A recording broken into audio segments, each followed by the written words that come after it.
Hello दोस्तों, राधे राधे। आज मैं एक गुरु और शिष्य की कथा सुनाती हूँ।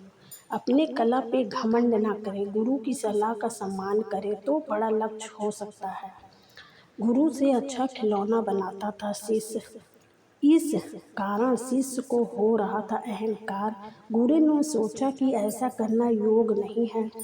कुछ शिष्य गुरु से अच्छा काम करने लगते हैं तो उन्हें इस बात का घमंड हो जाता है और वह गुरु की सलाह को मानना बंद कर देते हैं, जबकि ऐसा करना ठीक नहीं है। इस संबंध में एक लोक कथा प्रचलित है। कथा पुराने समय में गुरु और शिष्य दोनों खिलौने बनाकर बेचते थे। जो धन मिलता था उससे दोनों का जीवन चल रहा था। गुरु के मार्गदर्शन में शिष्य बहुत अच्छे खिलौने बनाने लगा था और उसके खिलौने से ज़्यादा पैसे मिलते थे। गुरु के खिलौने औसत मूल्य पे बिकते थे, लेकिन गुरु रोज शिष्य को यही कहता कि तुम्हारे खिलौने में सफाई की ज़रूरत है। रोज रोज गुरु की यह सलाह देते थे। कुछ ही दिनों में शिष्य को गुरु की यह सलाह बुरी लगने लगी। शिष्य सोचने लगा कि मेरे खिलौने तो गुरु जी के खिलौने से ज़्यादा अच्छे बिकते हैं।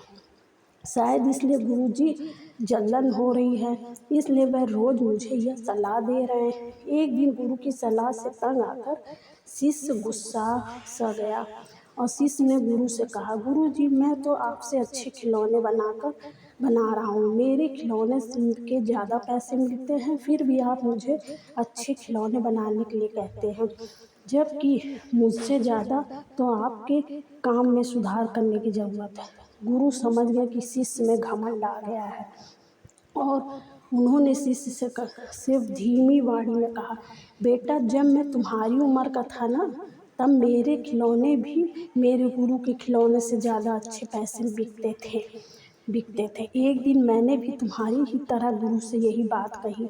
उस दिन के बाद गुरु ने सलाह देना बंद कर दिया और मेरी कला में और ज़्यादा निखार नहीं आ सका। मैं नहीं चाहता कि तुम भी वही गलती करो अपने में।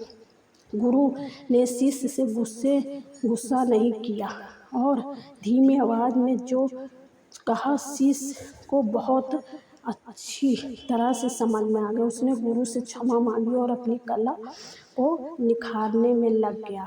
कथा की सीख, अगर किसी चीज़ में परफेक्ट होना चाहते हैं तो गुरु की सलाह का पालन हमेशा करें। अगर काम थोड़ा बहुत अच्छा करने लगे तो अपनी कला पर घमंड ना करें, वरना कला का विकास नहीं हो पाएगा और व्यक्ति महान कलाकार नहीं बन पाएगा।